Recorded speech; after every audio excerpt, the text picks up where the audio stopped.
right of self-determination and having their own state. Mr. Vester, we're out of time. Thank you for being with us this morning. Dr. Mohammed Al-Mashat, who is Ambassador of Iraq to the United States.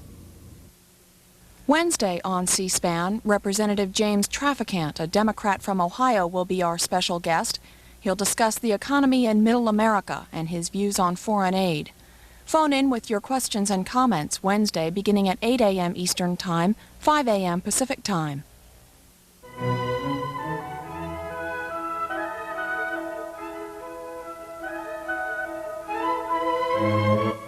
Up next, we'll bring you coverage of a hearing held to examine relations between the United States and Iraq.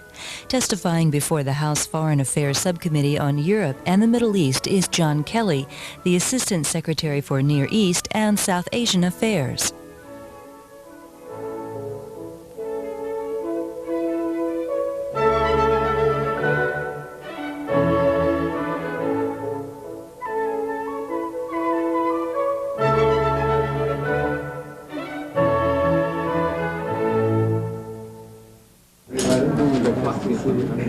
The meeting of the subcommittee will come to order.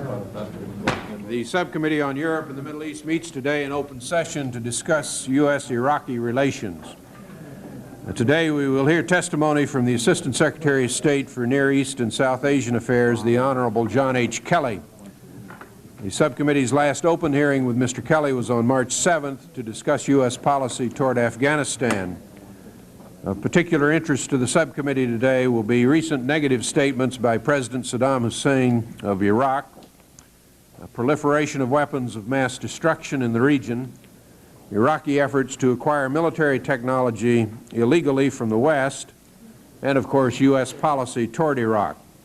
Members may seek administration views during the course of the hearing today on H. Con. Res. 298, a resolution condemning the deliberate and systematic human rights violations by the government of Iraq, and H.R. 4585, a measure to impose sanctions against Iraq.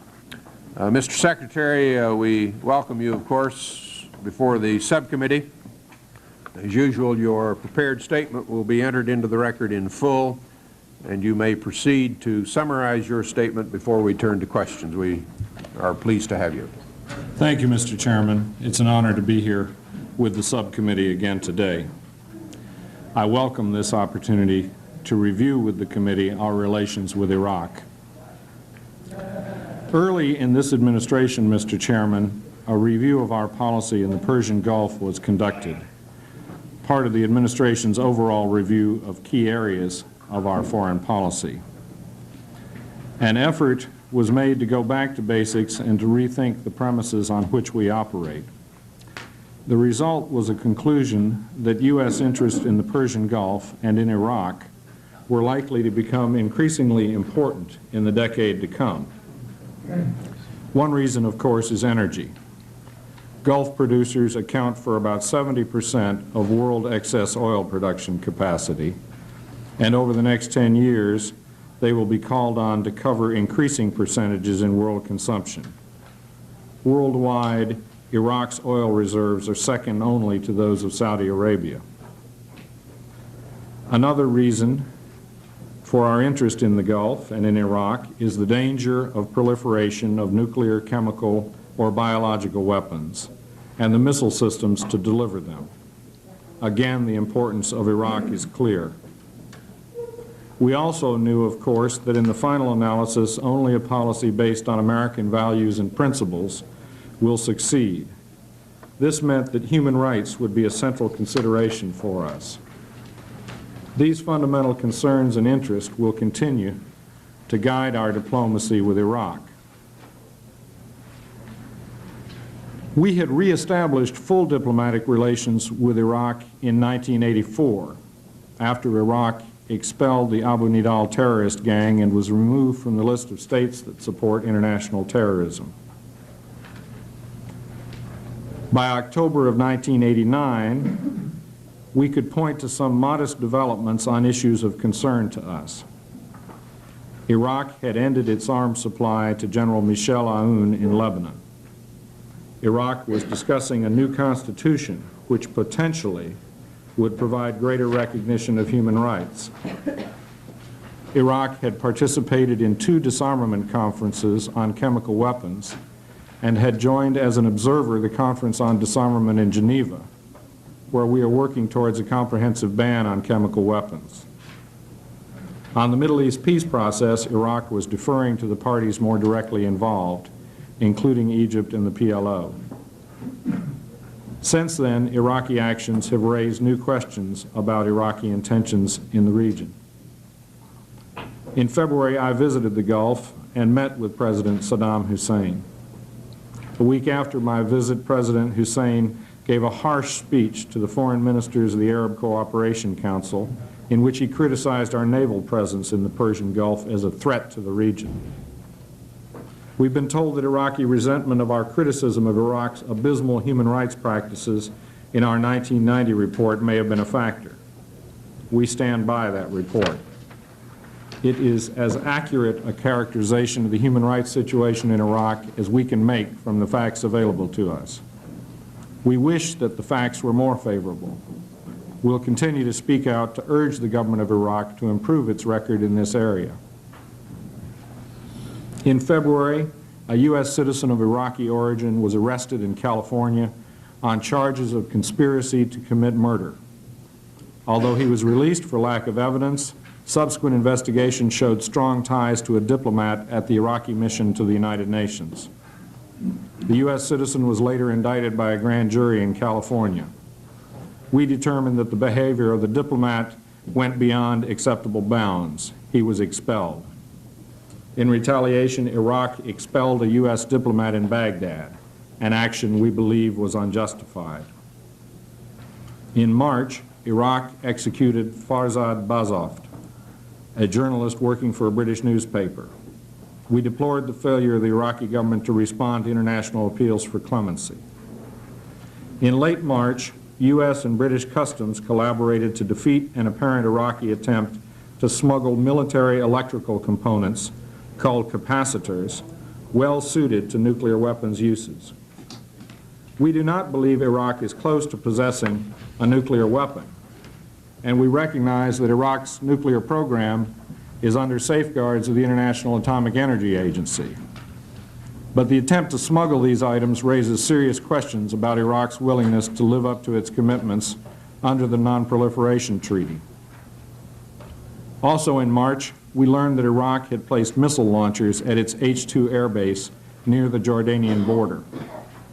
During the Gulf War, Iraq received a large store of Scud missiles provided by the Soviet Union. Iraq modified these missiles in order to reach Tehran. From H-2, they are capable of reaching Israel and other countries in the region. On April 1, apparently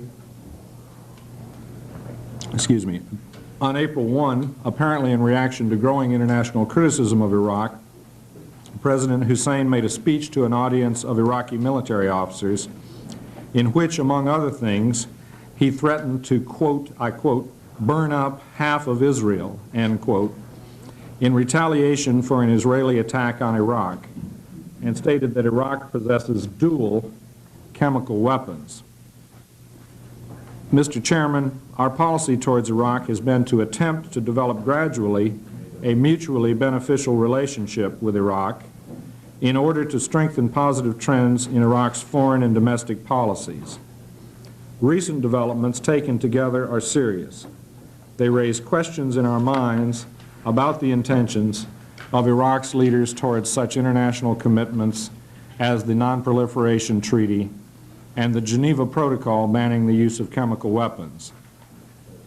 Behind this lies the broader issue of what Iraq's political and military aims are in the region.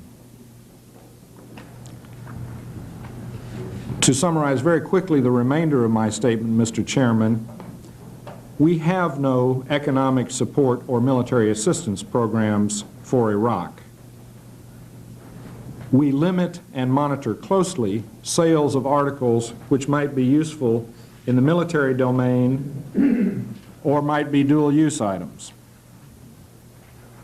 We have an active program of providing insurance for agricultural credits for Iraq, and a modest program of Export-Import Bank guarantees.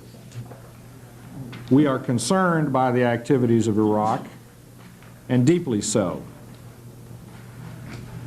We are active in trying to prevent the spread of missiles in volatile areas such as the Middle East. Through our missile technology control regime, we work with our allies to deny missile-related technology to a number of countries, including Iraq. Mr. Chairman, this brings me to the question of sanctions.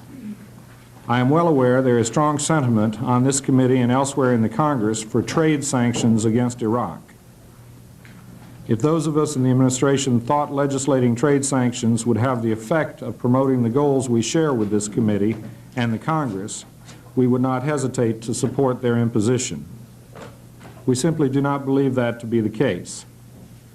While we do not rule out appropriate responses to recent actions by the government of Iraq, we're not prepared to see economic and trade sanctions legislatively imposed at this point.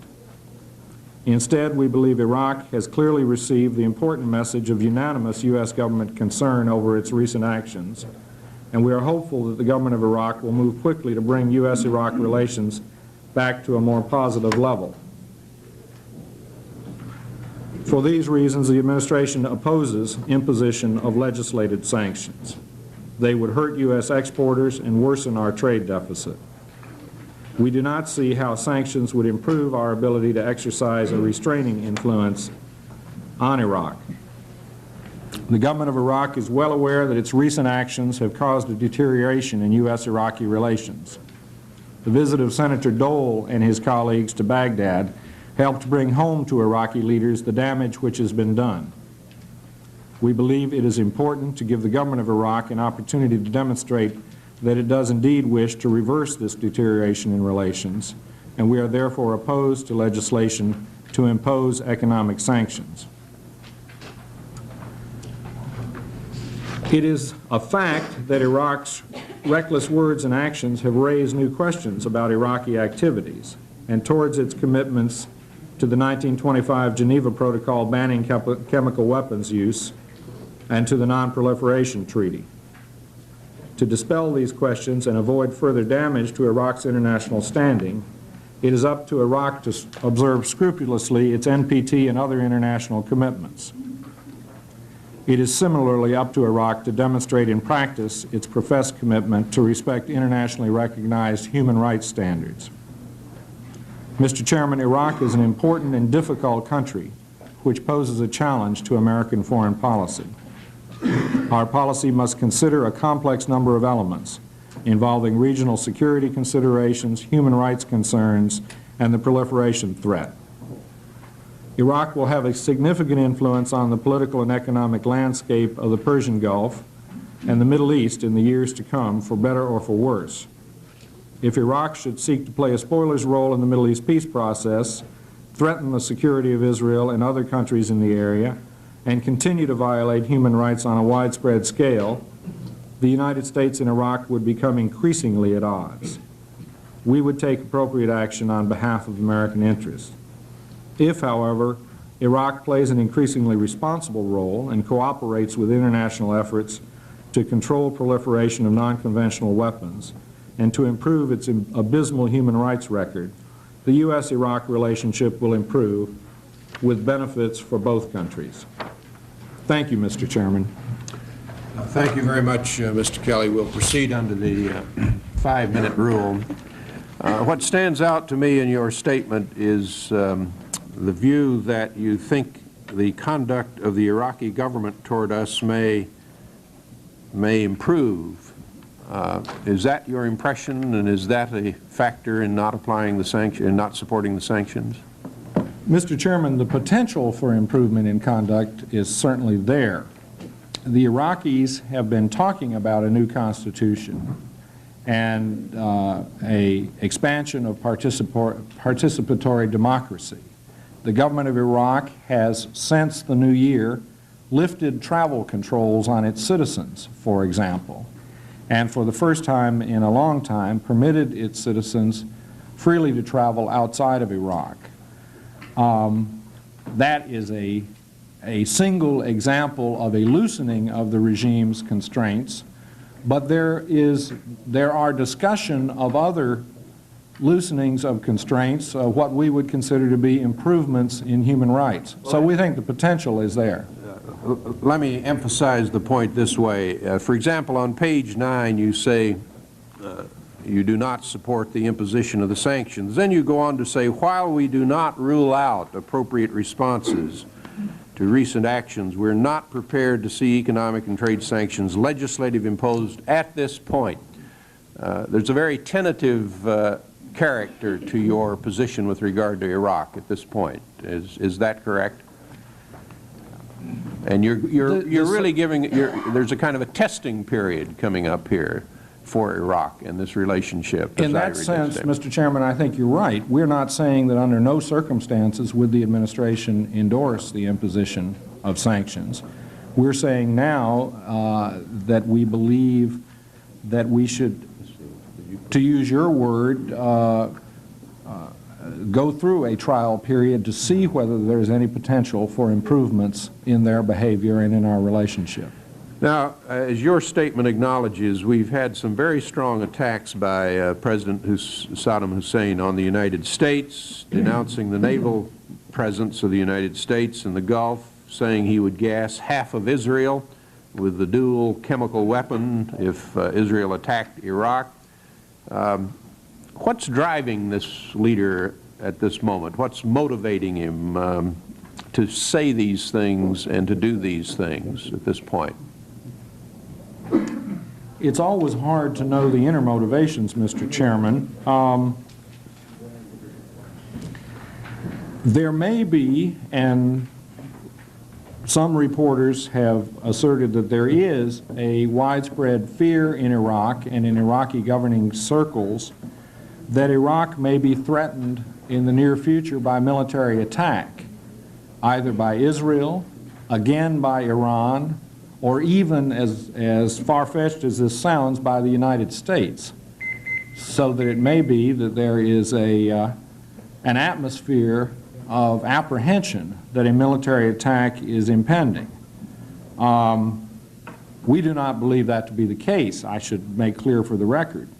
But it may be in that atmosphere that things that we consider to be extreme and inflammatory are said.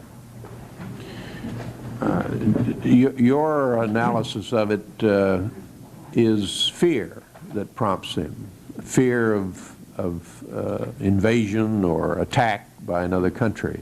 There have been a lot of references in his speeches and in statements by other Iraqi leaders to that possibility. Yes, sir. Were his statements aimed primarily at the Arab world or at the United States and Israel?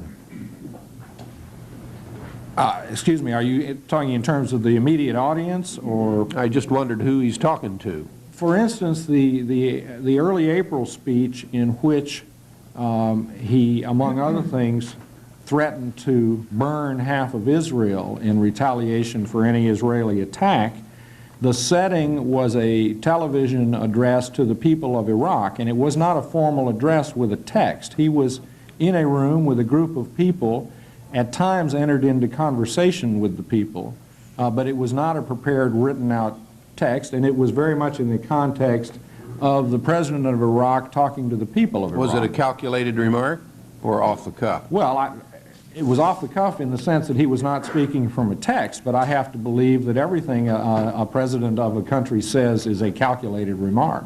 Now, I presume we have taken up these statements with the Iraqi officials, and they understand the problems that are created by these kinds of statements with respect to the relationship to the United States. We have, sir. How do we do that? Through the ambassador? We have had the ambassador in Baghdad do that, yes, sir. We've had conversations with the Iraqi ambassador here. I know that Senator Dole's group, when they met with President Saddam Hussein, raised exactly the same concerns. Did you raise it when you spoke with him? Yes, sir. Oh, no, I saw him before these speeches. You saw him before the speeches? That's right. I see. But the officials, American representatives, since that time have invariably raised it. Is that yes, correct? Sir. Now, Mr. Gilman. Thank you, Mr. Chairman. I regret that I'm going to have to leave for another meeting. and I want to express our appreciation to Mr. Kelly for coming before us once again.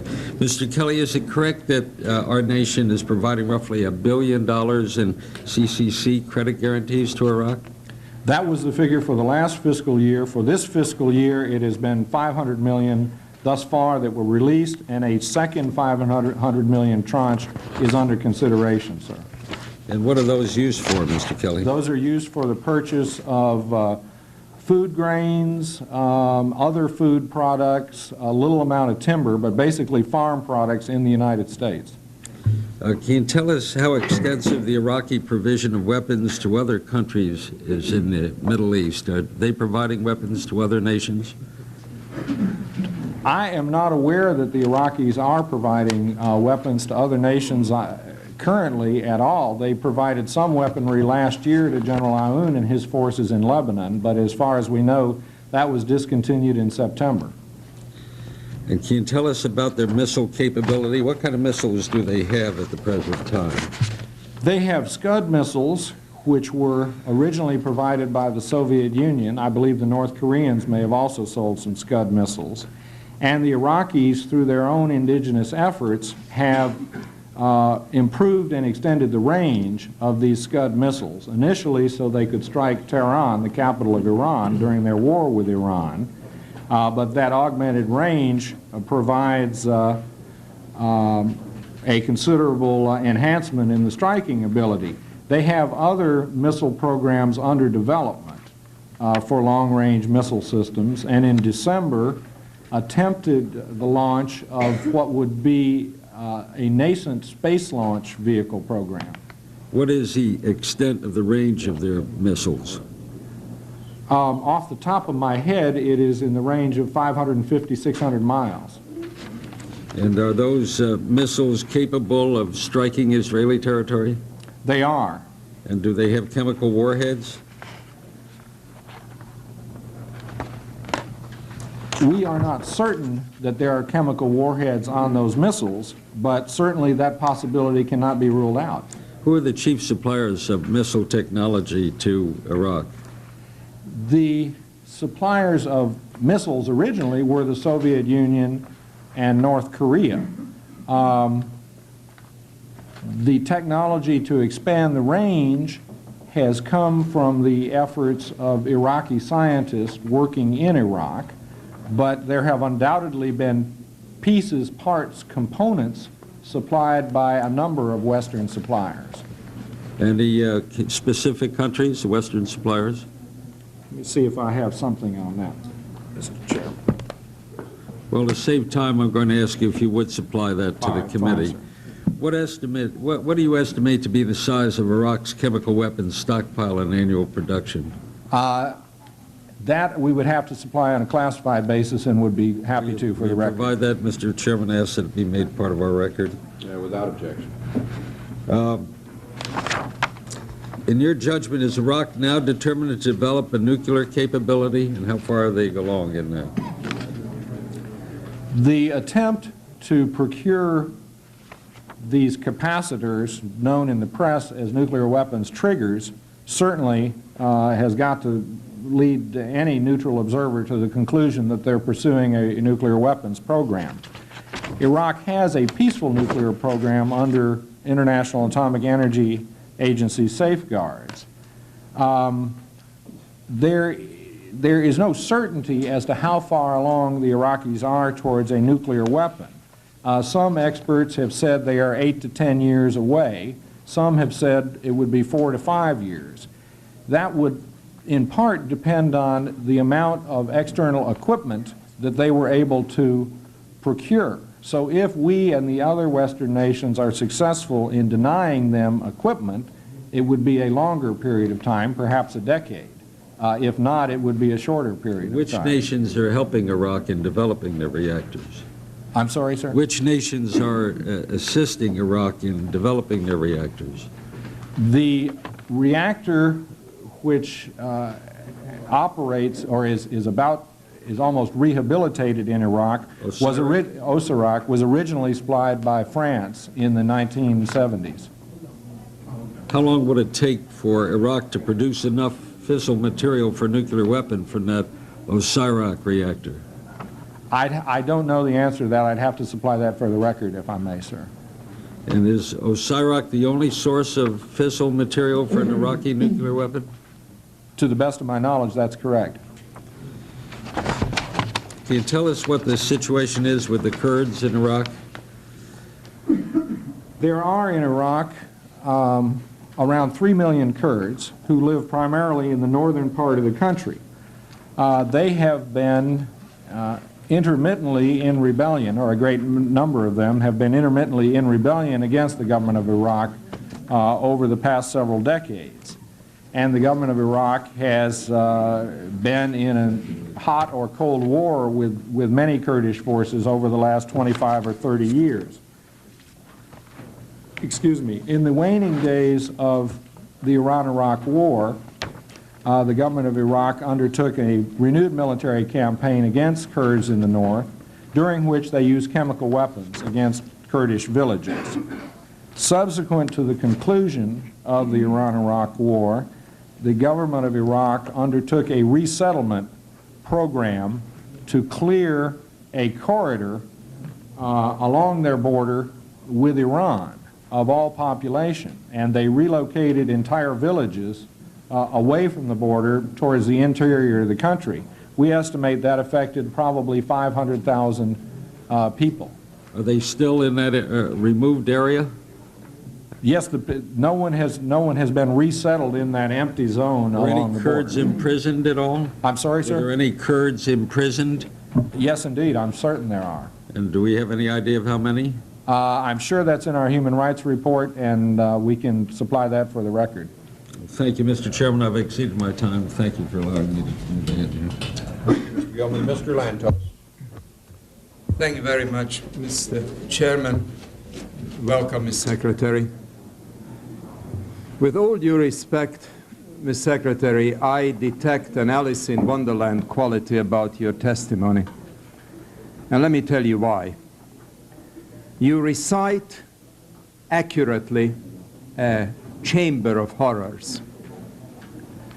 The Department of State calls Saddam Hussein's outrageous and preposterous comments, I quote, inflammatory, irresponsible, and outrageous. You talk about Iraq using poison gas against its own people, which is demonstrated. Its diplomats engaging in murder plots in the United States. Its government smuggling nuclear triggering devices from here and from the UK and other places. We now have the big gun episode lied about, as all other episodes are lied about. A human rights record, which according to the State Department's own human rights annual report is a nightmare.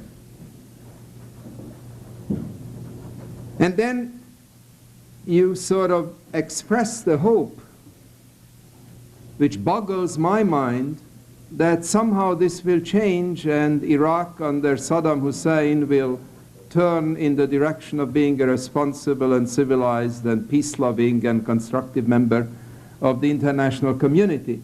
And I find this, to put it mildly, a non sequitur. I also find it remarkable that while the administration uses the word fungible with great glee on numbers of other occasions, meaning dollars saved in one place can be used elsewhere, it fails to see the fungibility that our extension of agricultural and Exim Bank credits provide Iraq. There is another inconsistency which I would like to ask you to clarify for me, for all of us. The opening sentences of your presentation, you pointed to Iraq's enormous oil wealth, and you are absolutely correct.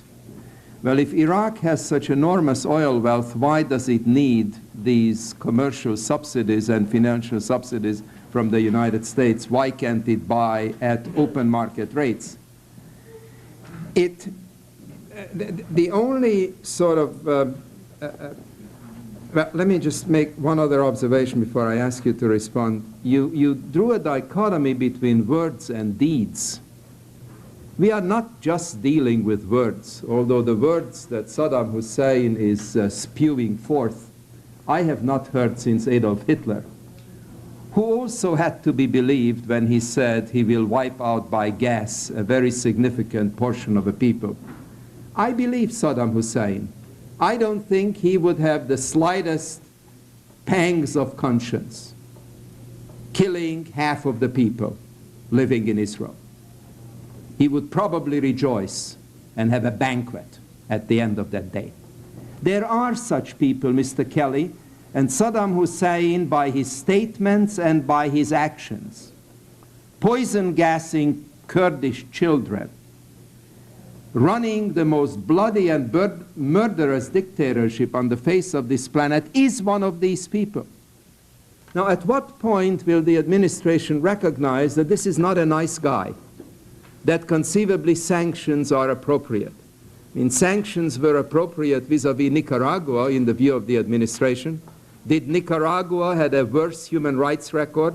Did Nicaragua threaten to wipe out its neighbors with poison gas? Did Nicaragua use poison gas on the Contras? I mean, at what point can we hope that the administration will wake up to the reality which is shouting into the ears of anybody who is prepared to listen with an open mind? Thank you, Congressman. You put your finger on a very difficult decision that successive administrations have to make in dealing with countries or leaders of countries who do atrocious things.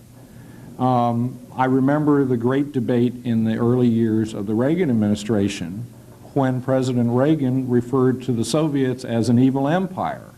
And clearly the Soviets were engaged in a lot of activities, the shooting down of the Korean airliner, their disrespect for human rights, to put it mildly, a whole long catalog of things. And there was a great argument in the United States as to whether the United States ought to abjure contacts with the Soviet Union or to engage with them. The same occurred with regard to the government of South Africa. Should the United States engage? You know, in other words, is there the potentiality of improvement in countries and governments and regimes and leaders who do and advocate atrocious, unconscionable acts? And so this is not a new argument, and it's a legitimate one. With all due respect, Mr. Kelly, the Soviet regime since the end of the Second World War did not threaten to wipe out half of the population of Europe by poison gas. So I remember Mr. Khrushchev saying, "Here, I will bury you." Yeah, you know the context as well as I do. It related to economic competition. So I don't think it's fair for you retroactively to reinterpret Khrushchev's comment. No one in the American government or in the American community that follows Soviet affairs took those words to mean a physical annihilation of the United States. You are the first one to have made this observation. Well, that may be very true, sir. I was not in the government at that point. Well, but you were an adult and you heard the statement. I don't think I'd reached voting age. Mrs. Myers? Will you allow the witness to answer, Mr. Oh, I'm sorry. I thought he had completed his statement. My question is, at what point will they agree to move in the direction of sanctions? The point at which we are today, Congressman, is that we believe there's still a potentiality for positive alterations in Iraqi behavior, and we do not believe that the imposition of economic sanctions now would leave that possibility open, and so we're still opposed to the imposition of economic sanctions. Thank you, Mr. Chairman. Mrs. Myers? If I could follow that on, Mr. Chairman, with a question. You've said you think the potential is there for change. On what do you base that? What evidence do you have in words or deeds, comments? Why do you think they might change? In terms of words, Congresswoman, there have been repeated announcements that the government of Iraq is going to adopt a new constitution which will provide for a multiplicity of political parties and for broadened political participation. My understanding is that constitution, which has been drafted and is now being studied but has not been published, will be submitted to some form of referendum or representative endorsement by the people of Iraq. An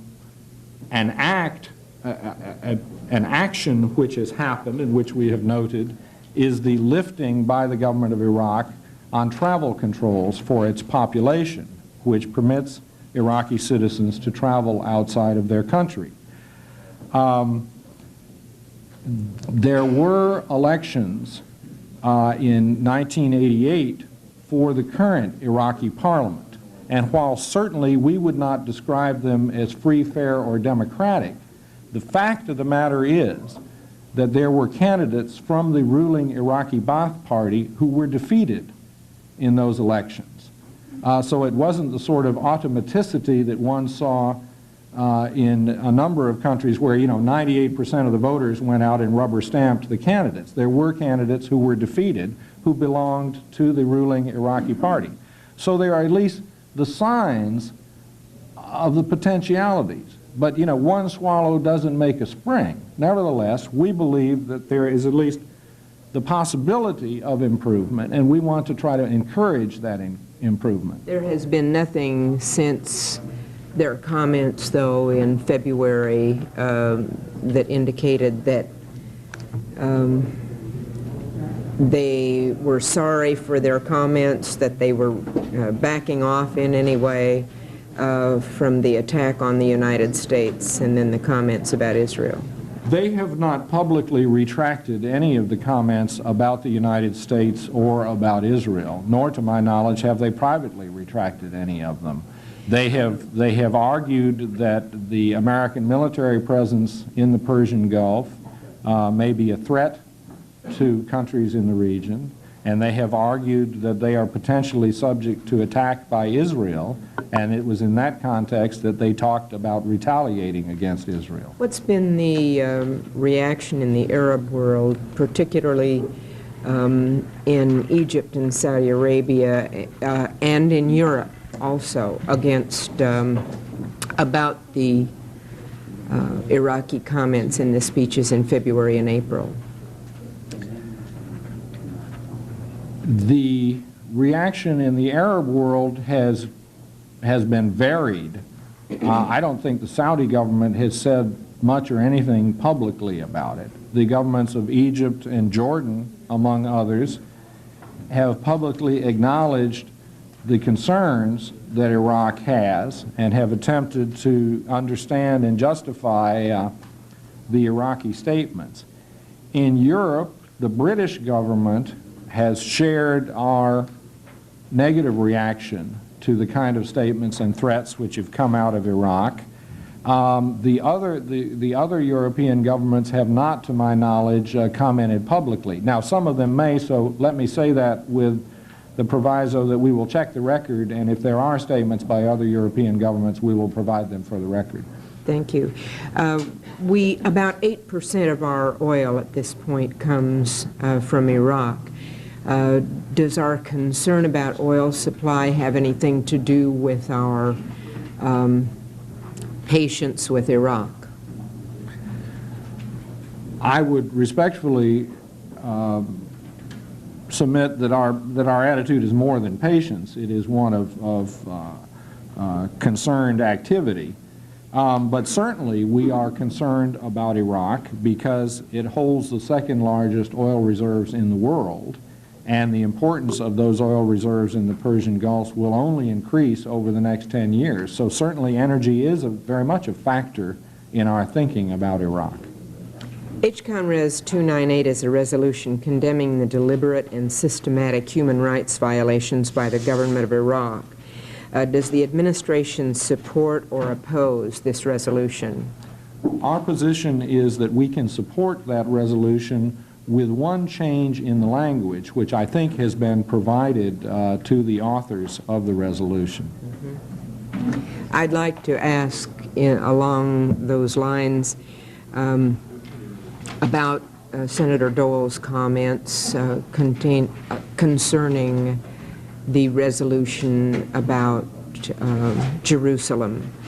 I did vote for that resolution, but I do share some of his concerns that we are sometimes careless in our statements and that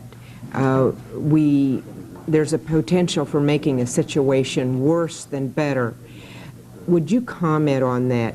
Do the resolutions that we pass, that we think are important statements of our constituency and therefore an important statement to be made, do they sometimes exacerbate the situation in the volatile areas of the world, and should we be much more careful about what we do? Madam Congresswoman, the administration's position on Jerusalem is different, as you well know, from the position in the resolution passed by the House and by the Senate, and has been different going back at least 25 years. We understand the concern that motivated the action by both houses for the status of Jerusalem. But we in the executive branch firmly believe that the status of Jerusalem must ultimately be settled by a negotiation, and that it cannot be changed unilaterally either by a vote or an action of the government of Israel or by a vote in the Congress of the United States. So in that sense, neither of those resolutions certainly represented the position of the executive branch. It is clear from reading this morning's newspapers that such resolutions provoke controversy in the Middle East. But do you think H. Conrad's 298 would be a positive thing or a negative thing if we made your change in language, of course? we can support the resolution. Thank you, Mr. Chairman. Just to clarify, Mr. Secretary, the change that you would want in that resolution, as I understand it, is on page 3, and instead of the words "for engaging in a consistent pattern of gross violations of internationally recognized human rights," you would just strike the words "engaging in a consistent pattern of" and say "for its gross violations." That is correct, sir. And with that change, you could support the resolution. That is correct, sir. Mr. Levine. Thank you, Mr. Chairman, and I'd like to join in welcoming you, Mr. Secretary, to the subcommittee. I have several questions. Before I ask them, I'd just for the record like to comment on the last 2 points that my distinguished colleague from Kansas made, both with regard to the Jerusalem resolution and with regard to her questions pertaining to oil. I think that the record should very clearly reflect that this Jerusalem resolution would never have been taken up at this time in either the Senate or in the House had it not been for the President's intemperate statements which misstated American policy on Jerusalem and which injected that issue into a very volatile political situation at this point in time. This is something that's been on the back burner for some time, would never have hit the House floor, would never have hit the Senate floor, and frankly, I think the responsibility for this falls squarely in the Oval Office of the White House. Secondly, with regard to oil, if in fact your response pertaining to the significance of Iraqi oil is at all a component of administration policy, and I was shocked to hear the implication that it might be, because it's my understanding that any oil we get from Iraq would be readily replaced by other sources during the foreseeable future. But if in fact that is any component of American policy, then it makes even more shocking the administration's A, position supporting the export of domestic crude, and B, the administration's refusal to support a range of programs to develop alternative energy sources, and again highlights, I think, in a very disturbing manner, an outrageous energy policy or lack thereof by this administration. This isn't the place to debate those, but in light of the fact that those were put on the table, I thought it was important to clarify that from my point of view. Mr. Secretary, I think that the debate here and the discussion really is trying to focus on how best the United States can respond to and potentially influence actions of an Iraqi regime whose conduct and statements have been at best, as the State Department put it, inflammatory, irresponsible, and outrageous. And while you indicate that we have taken them to task in some respects, at least the public statements from this administration have been astonishingly mild.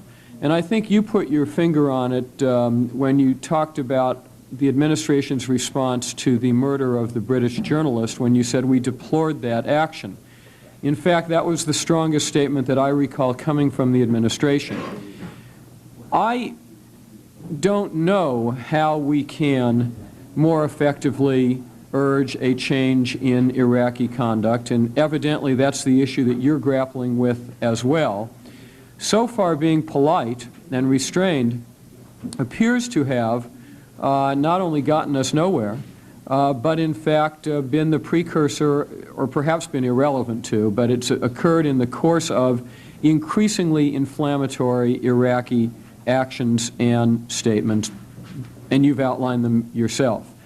I guess what I'm trying to grapple with is, what are we looking for? What you indicate this is a trial period, we're looking for some improvement in behavior, that might have an effect.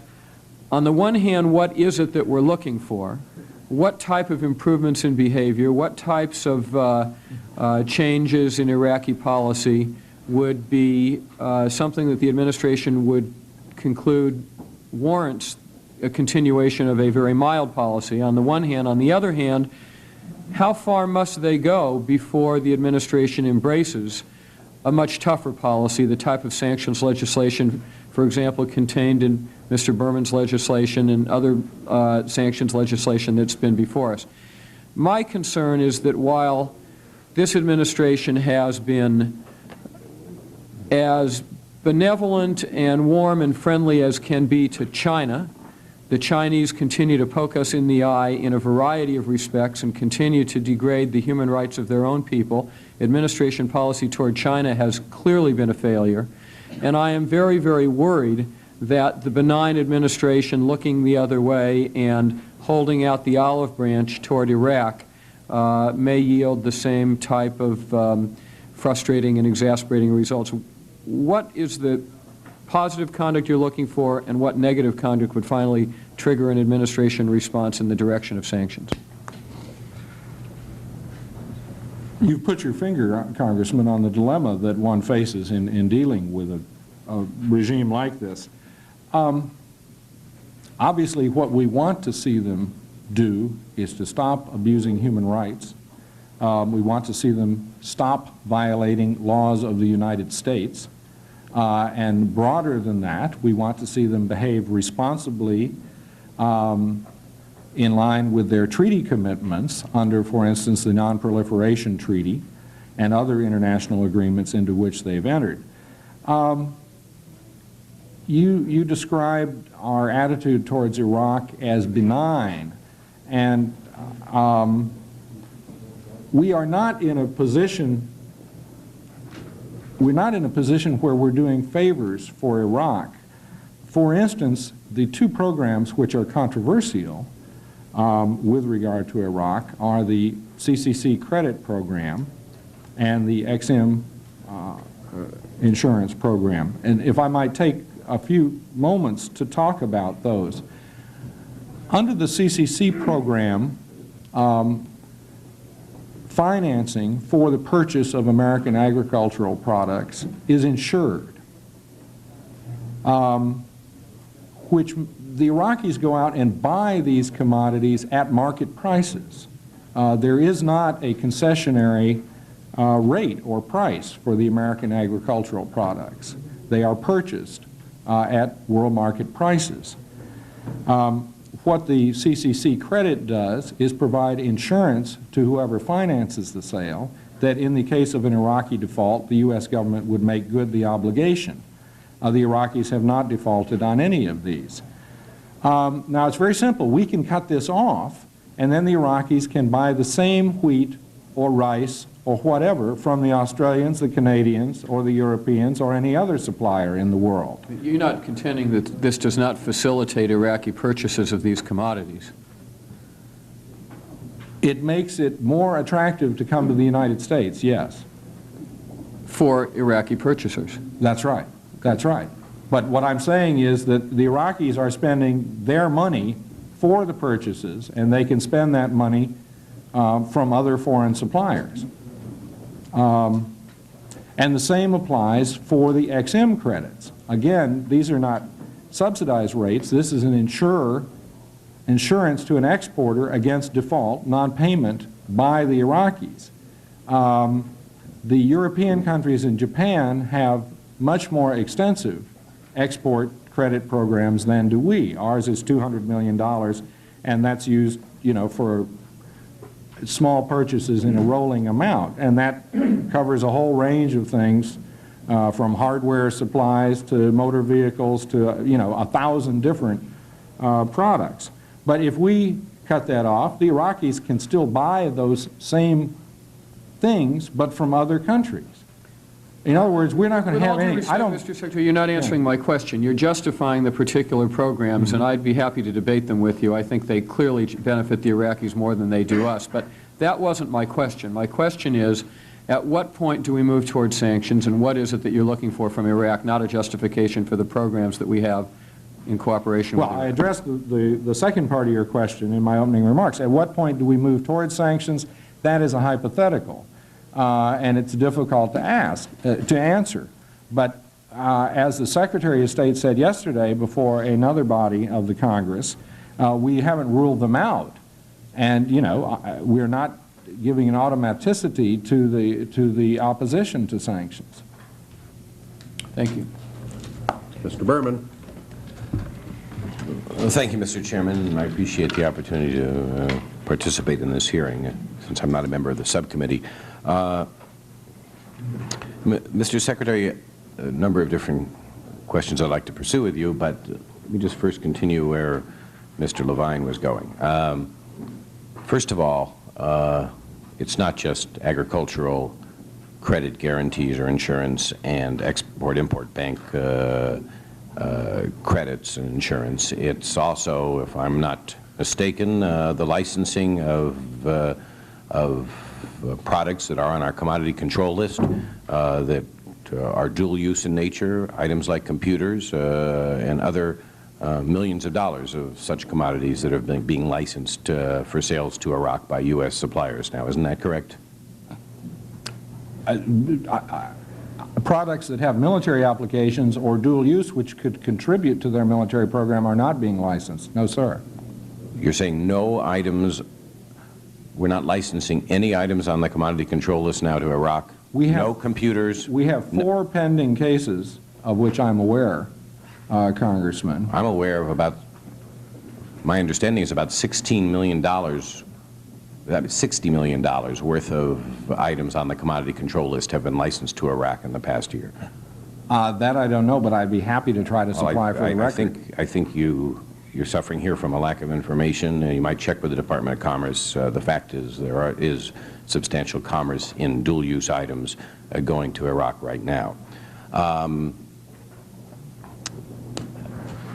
A year and a half ago, the Iraqis killed, according to Amnesty International, 5,000 Kurds by the use of poison gases that they agreed never to use under the 1950-25 treaty that they're signatory to, gases that even the Nazis in World War II in combat never used. Neither Congress nor the administration has essentially done anything about that other than outlaw the sale of certain chemicals to the Iraqis. I'd like to pin down this question of the progress that you want to see before you make a final decision on this question of sanctions, the extent to which it involves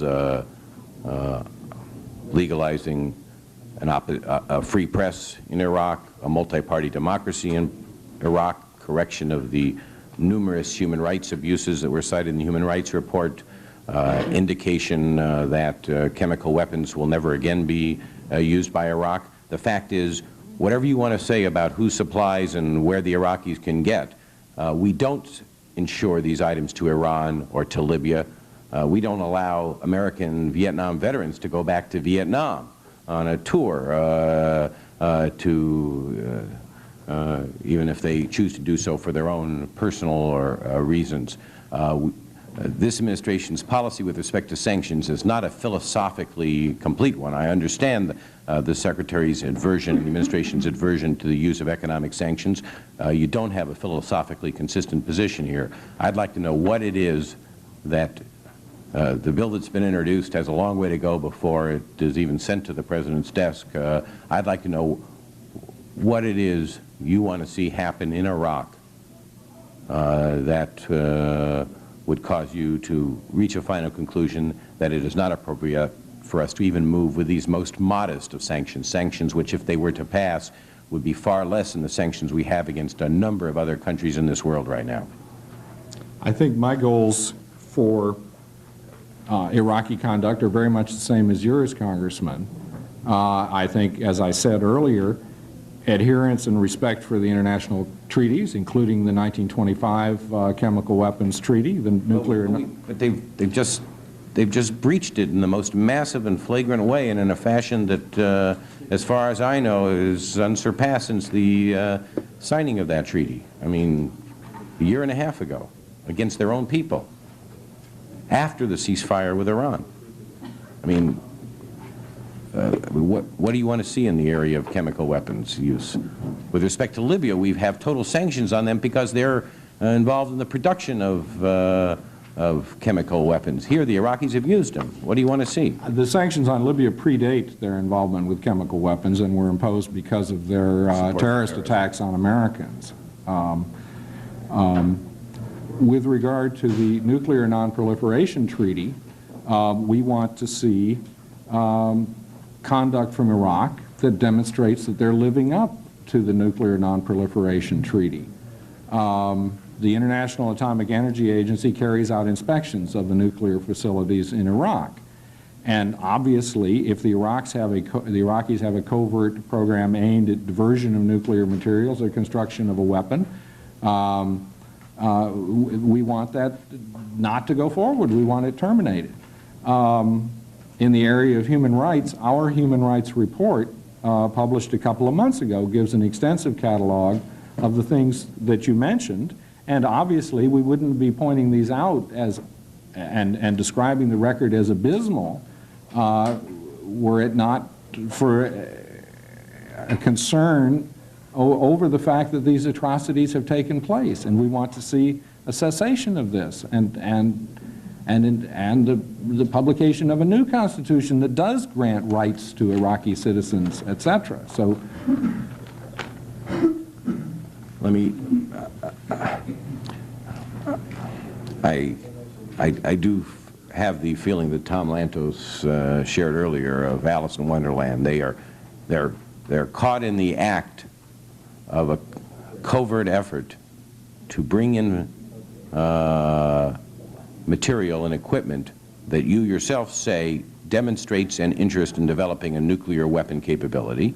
They use chemical weapons, and we're talking about assurances that they aren't doing the things which they're so clearly doing. By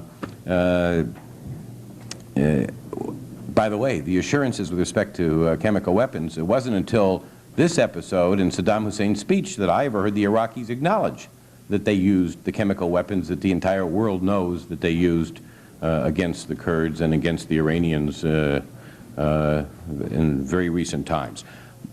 An Israeli newspaper recently reported that, in fact, I think it was yesterday, that Iraq has acquired the ability to get access to get connected with a Cray-2 supercomputer, which is able to carry out simulations of nuclear tests and simulation of missile flights. This is the same type of computer that license was denied to the Israelis just because it had that potential, and apparently the administration did not think the safeguards were adequate, notwithstanding the Israeli assurances. Now I'm told from this newspaper report that the Iraqis have acquired access to this kind of supercomputer, which is in the hands of the Saudis, which we licensed for sale to the Saudis several months ago. Do you know anything about this report, which goes on to point out that the computer communication channels were established between Iraq and Saudi Arabia, allowing them to receive, Iraq to receive the services of this very advanced computer? No, Congressman, that's the first I've heard of the report, but we'll be glad to look into it. If you could just check into that and let me know about it. My final question for now, and then I'll yield back to the other witnesses, is you talked about some different flows of credits, I think in response to Ms. Myers, $500 million. Could you repeat what you said to her? I didn't quite understand it. The CCC credit insurance program administered by the U.S. Department of Agriculture in the last fiscal year, that is in fiscal year '89, insured $1 billion worth of agricultural exports to Iraq. In fiscal year 1990, that amount was divided into two slices. The first portion, $500 million, was made available, I believe, in November, and has been almost totally used by the government of Iraq, which is interested in a second tranche of $500 million, which is now under consideration by the Department of Agriculture. That's what, so, and is this a decision that's going to be made by the Department of Agriculture alone, or is this an administration? It will be an administration decision, and yes. Is there any indication for us of what the administration plans to do with this request for an additional $500 million? No, the question is still open. And do the events that have transpired in Iraq and the statements of Saddam Hussein factor into the administration's decision? Yes, they do. Mr. Secretary, H.R. 4585 that's been introduced by Mr. Berman, have you had an opportunity to review that? In its most recent version, sir? Al, yes, I wouldn't want comment on an unrecent version.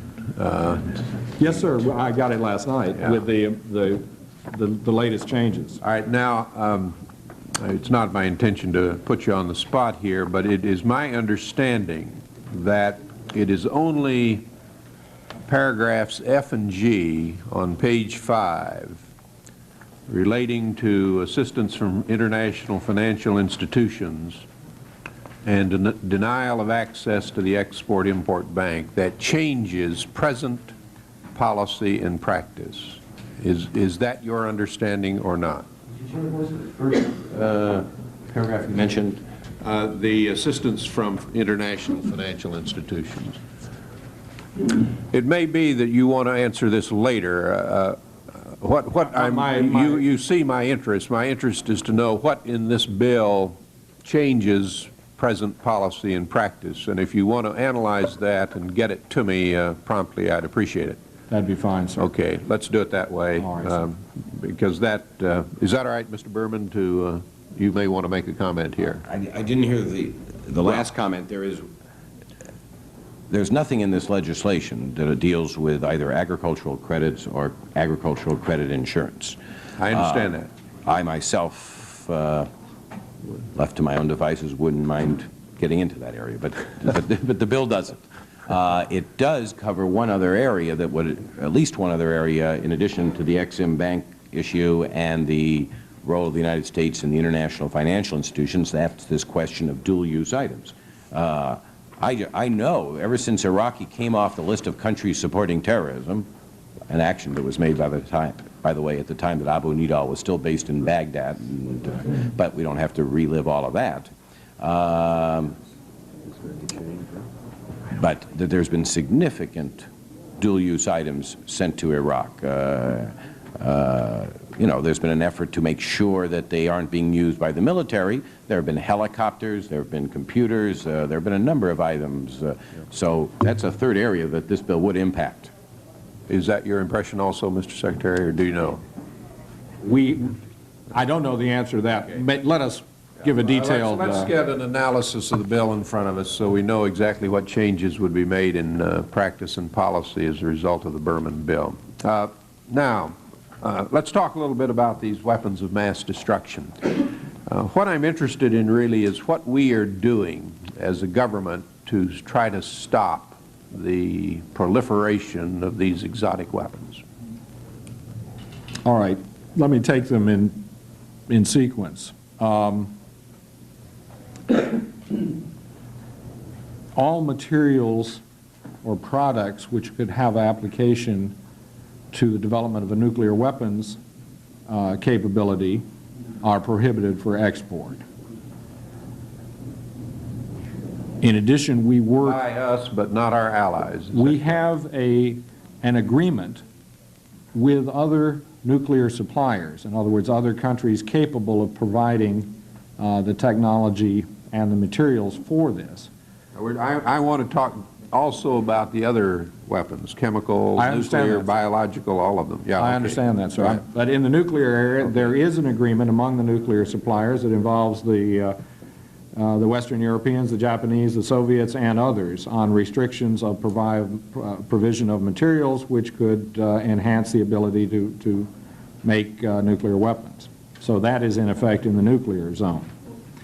In the chemical area, the United States unilaterally has prohibited the export of, I believe, some 60 different chemicals to Iraq, which could be useful as precursors towards the manufacture of chemical weapons. And our allies? And our allies have, I don't want to misspeak on this, if you'll give me 1 minute to get this.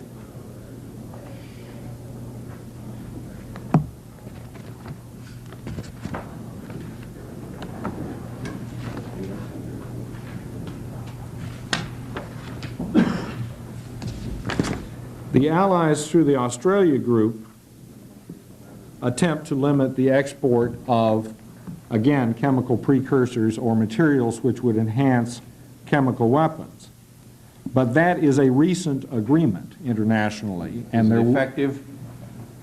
None of these is 100%, or we wouldn't see the arrests of people attempting to get around some of these. Well, one has the impression that some of our closest allies are engaged in export of the kinds of materials that can be used in these exotic weapons, including West Germany, including Great Britain, including Japan.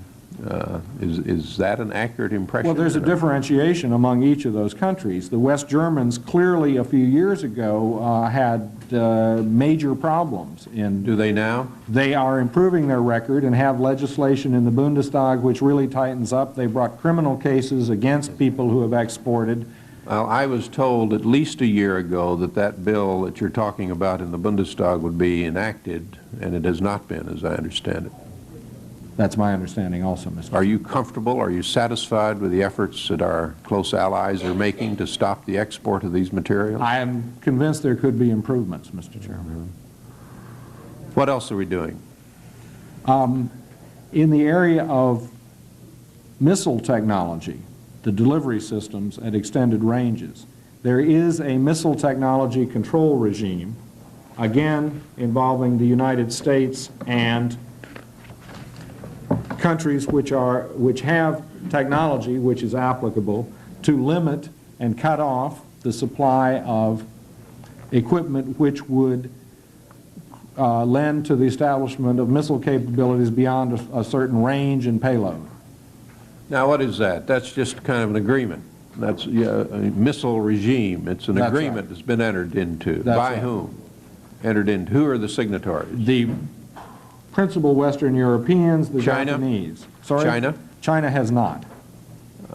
And does China continue to export some of these fancy systems to some of the countries of the Middle East? There are recurring reports that exports are imminent, but there have not been any, and the Chinese stated in December publicly that they weren't going to be exporting any more missile systems. Does the United States support a region-wide ban on weapons of mass destruction in the Middle East? We have supported in the United Nations the idea of a region-wide ban. And currently the Arabs are talking about region-wide bans, but they insist that any such regime would include the State of Israel.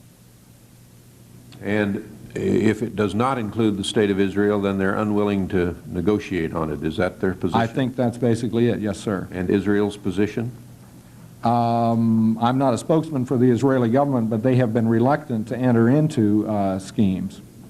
Now, I want to be clear. Our position is that we support a region-wide ban on weapons of mass destruction. In general terms, yes, sir. Obviously, we'd have to look at the fine print. Does that mean we're opposed to Israeli development of nuclear weapons? We would like Israel to become a signatory to the Nuclear Non-Proliferation Treaty, which means that Israel would abjure the possession of nuclear weapons. Now, that's different, of course, from supporting a region-wide ban of weapons of mass destruction, isn't it? It is, sir. So that's not our position, then, to support a region-wide ban of weapons of mass destruction. Well, we're certainly willing to consider any of them, Mr. Chairman. I'm sorry, I didn't hear We're you. certainly willing to consider them. But it's not our position. I mean, we're not out there advocating a region-wide ban on weapons of mass destruction at this point. Is that correct? That is correct, sir. Now, Iraq, of course, is a signatory to the Nuclear Non-Proliferation Treaty, aren't they? They are, sir. And that means that their nuclear facilities are open to International Atomic Energy Agency inspection, does it not? That is correct, Mr. Chairman. And how often do those inspections take place? I'm not sure. I know there was one within the last couple of months. I don't know how often they are, whether it's every year or every 2 years. And do they send a large team in, the IAEA, or is it just a few people? I don't know the size of the team, Mr. Chairman. Is it your view that those inspections could, I'm informed that 2 people went in April. Is that about right, you think? I do not know the size of the team. I have no reason to challenge that. All right. And do you believe that those inspections are thorough enough to detect the diversion of any materials for weapon purposes? Yes, I think the United States has developed a lot of confidence in the IAEA over the years. I'm advised by my staff that the inspections are every 6 months. And those inspections are only a very few people then? 2 to 4, it says. But you and our government has confidence that those inspections are sufficiently thorough that we could detect the diversion of any materials for nuclear weapon purposes? I think that is correct, Mr. Chairman. There's been long experience with the IAEA in many countries, and while I'm not expert on the IAEA, my understanding is the United States does have confidence in IAEA inspections, and that's one of the reasons we would like to see them expanded to include all nations. And yet you do think that Iraq is engaged on a nuclear weapons development program. Did you not say that? Certainly the effort to smuggle out the capacitors, it seems to be proof positive that such an effort is underway. So we believe they are launched on a path of developing nuclear weapons, but the IAEA has not been able to find that at this point. I think that's a fair statement. And yet we still have confidence in the IAEA. That's right. What the IAEA looks at, among other things, Mr. Chairman, is the actual fissile materials which would be used for a weapon, and accounts for and inventories it. And as to my knowledge, the IAEA has found no discrepancies and has been able to confirm the control of these materials which could be used for making weapons. Now, what is Iraq's position on arms control? Iraq has joined the Conference on Disarmament in Geneva as an observer. Iraq is a signatory to the Non-Proliferation Treaty, to the Chemical Weapons Treaty of 1925, and perhaps to other treaties. But I'd be happy to supply any of the others for the record. It is their position that they would agree to limits on these weapons only if Iran and Israel were involved, I presume. That's right. Well, my impression and these weapons and the way we're going to have to get at the proliferation of these weapons is through limitations and restraints by the suppliers of these weapons. Is that correct? I think and that that's is the focus of our policy at the present time. That is. and that's difficult, obviously. Mr. Lantos. Thank you, Mr. Chairman. A few areas I'd like to explore further, Mr. Kelly. A few months ago, the Voice of America had an editorial broadcast globally, which analyzed the downfall of the bloody dictatorship in Romania, Ceausescu's execution. And it called for democratic institutions in several countries, specifically including Iraq. Are you in accord with the Voice of America editorial? I am certainly in accord with the objectives of the editorial, yes. Do you think that Saddam Hussein's intemperate and violent remarks reflect a concern that other dictatorships have been swept aside and replaced by more democratic regimes elsewhere? That may be. It is hard for me to read his mind. Well, what is your judgment? That may well be, Mr. Chairman. Now, you indicated earlier, Skelly, that when we raised objections, presumably, to some of these outrageous statements, you didn't indicate anything about their revising them, recanting them, moderating them. What was their reaction when our ambassador and others pointed out that threatening to wipe out half of a neighboring country is not perhaps appropriate? What was their response? They reiterated Saddam Hussein's threat, or did they recant it? The reaction both to our ambassador and to Senator Dole and his party when they visited was that that statement had been made that the reaction would be only in the event of an Israeli nuclear strike against Iraq. But they did not recant the statement. Be happy to yield. I don't know where Senator Dole came up with this notion that this speech was made and these threats were made only in the event of an Israeli nuclear attack. The transcript of the speech, all reports of the press, the most recent comments of the Iraqi Air Force were that they were made in response to the question of an Israeli attack, not a nuclear attack. And so I don't know where this notion now, the reinterpretation of fact that this and what the administration's view is of this reinterpretation, but I just want to raise that. I want to thank my colleague for his intervention. What's your comment on it, Mr. Kelly? Mr. Berman is exactly correct. In the original speech, there was no reference to an Israeli nuclear attack. There was a reference to a potential Israeli attack. Well, my understanding is that it was only in subsequent questioning as to why did you say this, what did you mean, that the response came that it was meant to apply to an Israeli nuclear attack. Well, let's look at history.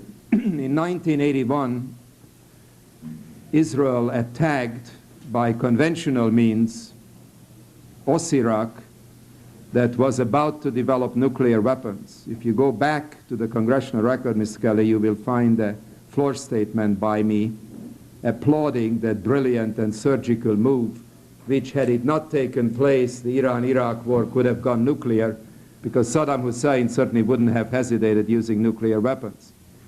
So that particular attack is the only attack in history that Iraq suffered which involved no civilian casualties, and it was a surgical attack taking out a nuclear capability about to become effective. Is that correct historically? I don't think so, Mr. Well, Lantos. then why don't we have your version? I believe that the administration then in office in 1981 stated on the record that they did not believe that possession of an Iraqi nuclear weapons capability was imminent, and that they believed it was at least 10 years away, which would certainly lead me to believe that the strike did not deny an immediate nuclear weapons threat. And the administration in office condemned the attack by Israel in 1981. Well, obviously the administration has made mistakes in its judgment as to how fast other countries develop nuclear capabilities. Is that correct? I'm not sure that it is. Our predictions have always been accurate on that score. On That's your nuclear testimony. weapons developments, we'd have to review the record.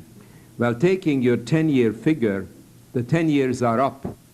So had the Osirak reactor not been taken out, they would now have nuclear capability. Is that your testimony? That's certainly a possibility. Well, I'm not asking you whether it's a possibility. You just said that it's about 10 years away. As I 10 said, years have gone by. Is it reasonable to conclude that they would now have such a capability? it's a hypothetical, Mr. Lantos. As I testified earlier, the rate at which the development of an Iraqi nuclear weapons program could proceed would depend in significant part on how much external equipment and assistance they were able to receive. And so there's no way I can look back over the last 10 years and know how much they would have received. I want to explore another arena that the chairman questioned, and I was puzzled by the incompleteness of your response. What is the sort of overall conventional numerical balance between Israel and countries hostile to it? I know it varies from weapon sector to weapon sector, but what would you say if you take the capabilities of Syria and Jordan and Iraq and Saudi Arabia and Libya, leaving others out of it, what would you say the ratio is? I think that Israel possesses the conventional capability to resist and prevail over a combined conventional attack from all of those. That's not my question. My question relates to the ratio. I'm sorry, I misunderstood that. Well, the ratio of aircraft. I don't have the figures. I'd be happy to supply them for the record. Maybe some of your staff can help you, because these figures are readily available. They're published in news magazines. It's about an 8-to-1 ratio. Under those circumstances, isn't the deterrent capability necessary for the side which has such a tremendous and palpable inferiority in numbers? Isn't that a rational military strategy from your point of view? Well, there are three ways to handle deterrence. One is to attempt to develop weapons of mass destruction which are so frightening that it will deter an adversary from attacking. A second way is to ally oneself with a state which has weapons of mass destructions and have certainty in the assistance. And the third way is to try to negotiate mutual reductions or elimination of weapons of mass destructions, which is what the United States has been engaged in trying to do with the Soviet Union for but quite the a number United of years. States doesn't have the ratio problem vis-à-vis the Soviet Union that Israel has vis-à-vis all of its surrounding enemies. It does Isn't not. that true? It does not. So the analogy then is flawed, is it not? I think the analogy bears. It's not perfect. Well, how does it bear? It bears because if you are threatening me with a weapon, Mr. Lantos, But start with the numerical imbalance. Start with the reality. well, Let's not put it on an ad hominem I basis. told you, Mr. Lantos, I don't have the figure. I would be happy to procure them and submit them. Now, you said they're 8-to-1. I'm not challenging you. They may be, but I'd like an opportunity to review them before I debate them. Let me move to another arena, Skelly. You made a major point of the fact earlier that if we don't sell products, the Iraqis can buy them elsewhere. Is that correct? That is correct. My understanding is, and I'd like you to confirm it or deny it, that they are in substantial default on many of their payments to France, Germany, Italy, and other suppliers. And if that is accurate, one would think that they would be reluctant to extend further credit since their old deliveries have not been paid for. Is that true? I think as a general statement, that's probably right. So this notion that they can so easily flip over to other suppliers then is not accurate, because these other suppliers have not been paid for their previous deliveries. There's a distinction in short-term and long-term credits. I think where all of the supplier nations are wary is extending long-term credits to Iraq. I think they're very happy to sell under short-term credits. Does the Overseas Private Investment Corporation have any activities in Iraq? I don't know the answer to that question. Is any of your staff capable of? No, they do I'm not. told. One final arena that I would like to explore with you, which I think is a fairly important one.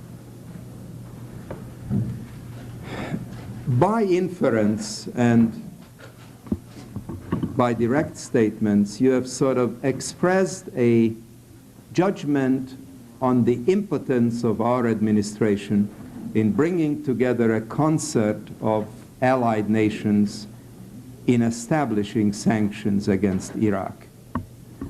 I'd like you to expand on that, because it seems to me that if you do not even explore the possibility of coordinated sanctions with Japan, Germany, France, and Italy, others, it surely is not going to come about.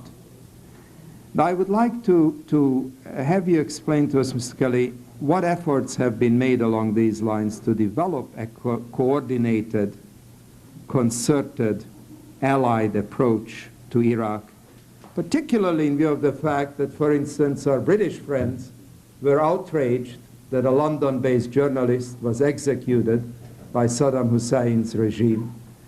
If you watched the debate in Parliament, courtesy of C-SPAN, you could have seen the very difficult time Mrs. Thatcher had in answering the question about the export of the super gun. There is a great deal of climate abroad in the land, in our European allies, to deal with this outlaw regime. What initiative has our administration taken, specifically you as the Assistant Secretary who has the regional responsibility for this? Have you raised this issue with your colleagues? Indeed. Has the President raised it with the Prime Minister of Japan during their recent visit? And what has been the result? I have indeed raised it with my colleagues in friendly governments, Mr. Chairman, and I've found no indication of interest from any of those governments in imposing sanctions or refusing trade opportunities from Iraq. And why? Did you ask them why? Indeed, I did, and the belief is... And what did the Secretary heard, the British Foreign Secretary, tell you? I'm sorry? What did, for instance... I didn't speak to the British Foreign Secretary. I spoke to my opposite number. Okay. I'm not going to get into the details of the individual conversations in public record, but I can tell you that across the board, there was a belief that the best way to try to improve Iraqi behavior was to try to engage with Iraq. And therefore, this meant continued contacts, not closing down embassies, and continuing to have trade relations with Iraq. So as the argument goes, to put oneself in a position to be able to be listened to by the government of Iraq. Thank you, Mr. Chairman. Mr. Berman.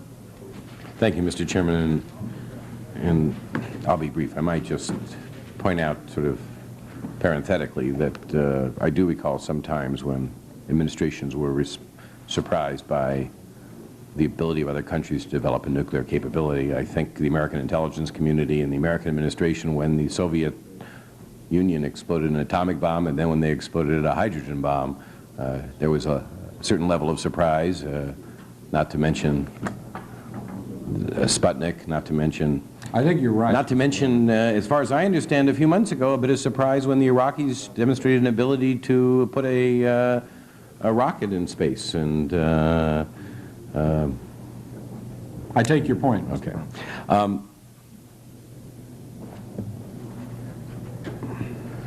I just want to address one issue, because I think there is, as I decry what I feel is a lack of philosophical in other words, if the administration were going to simply oppose economic sanctions as a tool and feel it does more harm to the U.S. than it does benefit, I think that's a very reasonable position. I sort of almost sense that it's become a matter of philosophy with the administration, but I think for some reason they overlooked that philosophy in dealing with a number of areas, and so then you start wondering whether it's not more political. But I do think I have to approach these issues from the same type of philosophical consistency. The big difference between Iraq and, say, Israel, which has, it is asserted, developed both chemical and nuclear capabilities for many years now, is that Iraq has demonstrated, with respect to missiles and with respect to chemical weapons, a willingness to use these weapons of mass destruction in their delivery systems. The Israelis, in a war that threatened their very extinction, did not use them.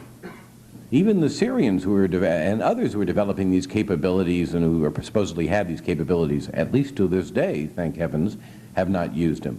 That's what distinguishes the Iraqis. That's what motivates my effort here.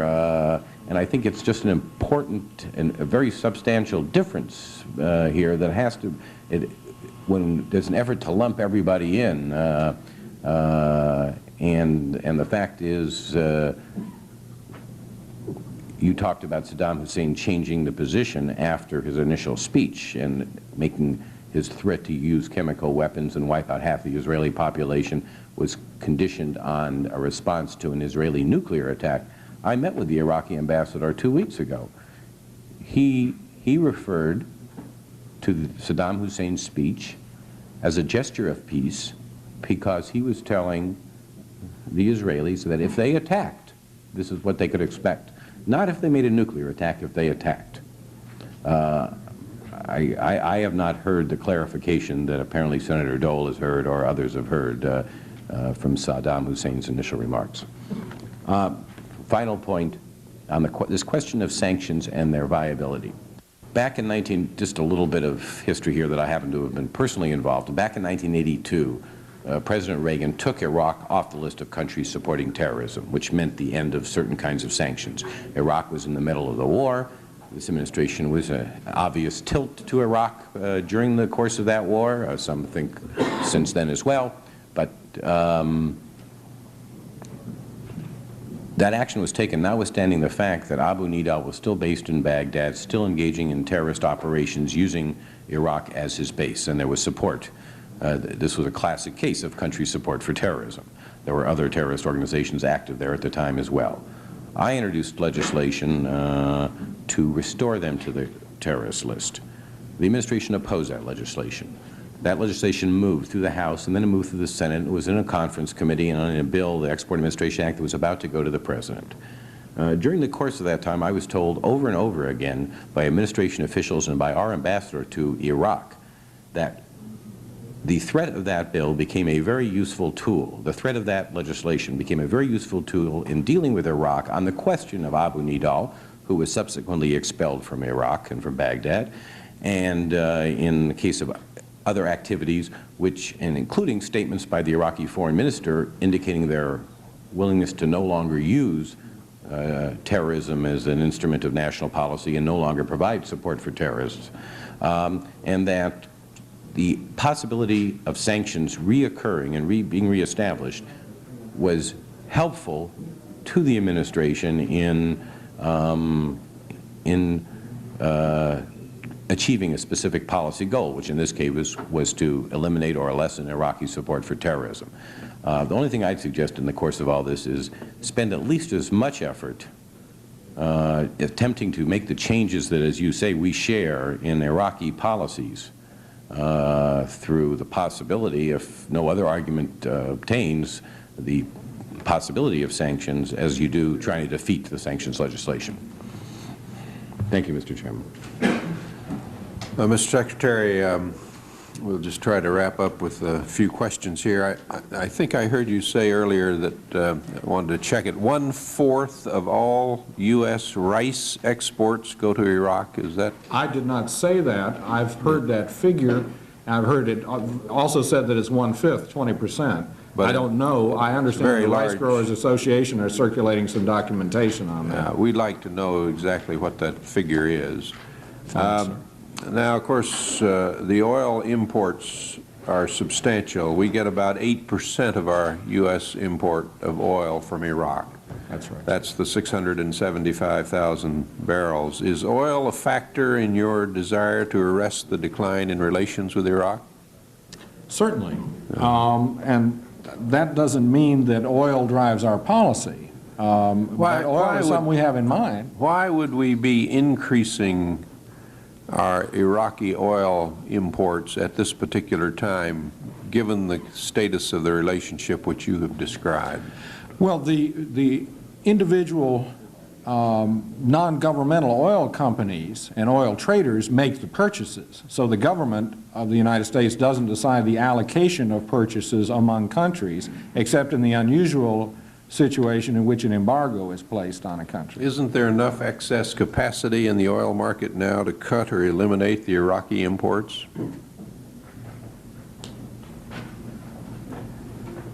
I'd have to check the numbers and answer that for the record. Well, what strikes you, Mr. Secretary, as you look at the figures on the oil imports, is their very sharp increase in recent years, recent months, I should say.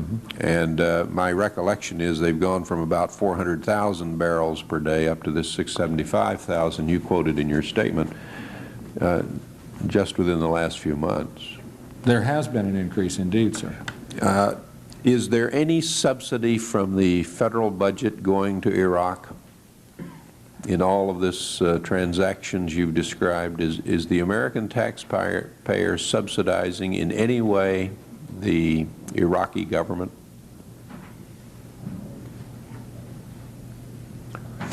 Not to my knowledge, Mr. Chairman.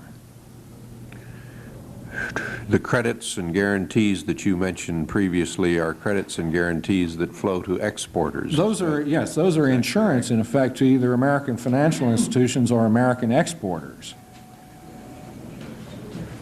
Is Iraq buying any agricultural products not financed through CCC credits? From the United States? From the United States? None.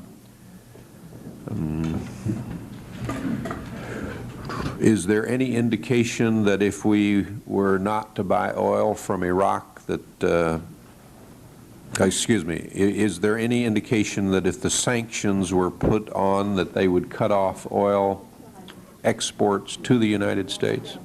I haven't heard any indication of that, no, sir.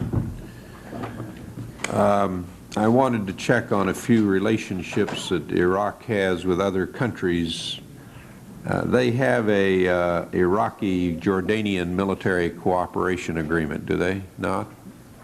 I know they cooperate militarily. I assume there's an agreement. Well, what are Jordan's interests in military cooperation with Iraq? Jordan is very short of money. And for instance, both Jordan and Iraq have Mirage F-1 aircraft. And the Jordanians find that it is a money saver for them to train Jordanian pilots and exercise with Iraqi pilots on that aircraft that they both have in common. So Iraq is supplying weapon systems, major weapon systems, training and spare parts to Jordan, are they? I don't believe it's supplying weapon systems. They're cooperating in training.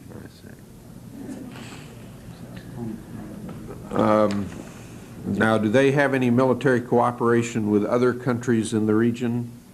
Egypt, for example? Not to my knowledge, but I'd be happy to correct that for the record if I'm mistaken. Do they get any support from the Saudis? Military support? Any support?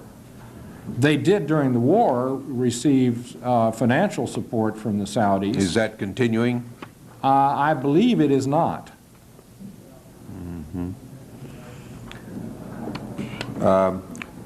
Well, I guess we'd like from you a complete statement with regard to the kind of support that Iraq is getting from any countries in the region, both economic and military.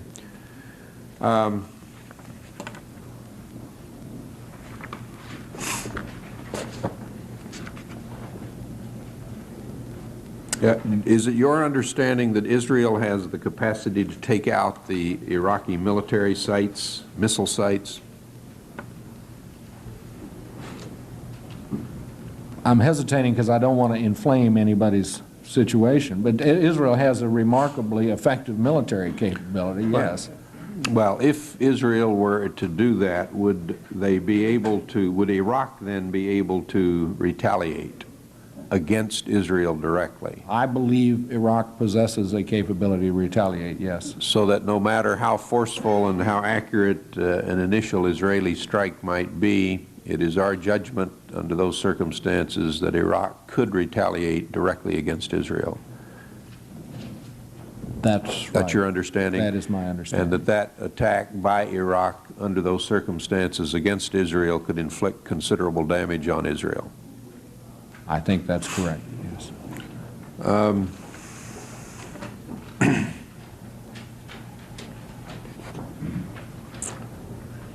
They have a missile research and development facility underway, SOD-16, is that correct? Yes, sir. When is that going to be completed? I don't know, sir. They also have a space center, the Allen Barr Space Center. Is that their only space and missile launch facility? I don't know the answer. I'd be happy to supply it. Is it completed? I don't know the answer to that, Mr. Chairman. Can they launch surface-to-surface missiles from there? They can launch surface-to-surface missiles, yes, sir. All right. They had a December launch, space launch. Was that done from that facility? Yes. And was that launch successful? I don't believe so, sir. I think the launch failed in what was called the first stage. I see. And there was a report in the press this week about their seeking a missile test launch site outside its national boundaries, and I think the country mentioned was Mauritania. Are they doing that? We've heard the report. We're investigating it. Let us know what you hear on that, would you please? Have we made any representations to Mauritania to stop it?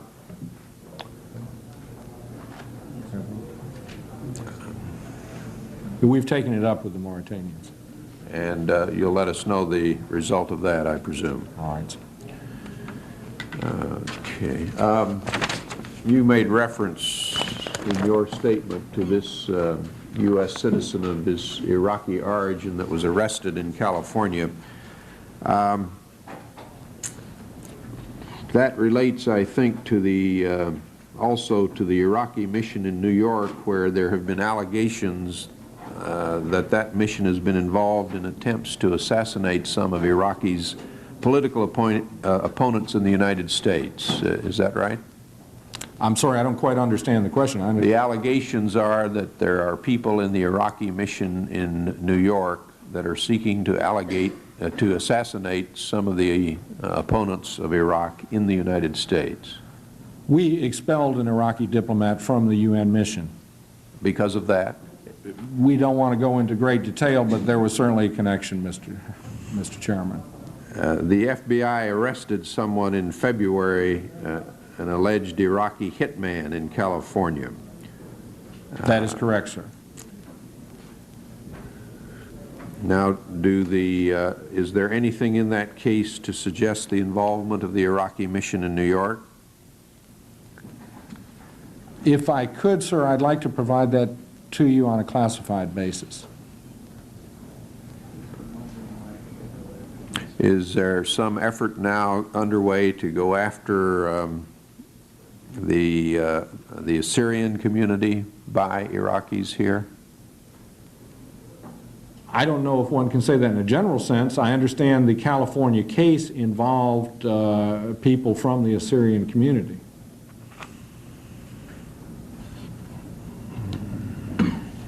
Have we talked with the Iraqi authorities about that? Yes, sir.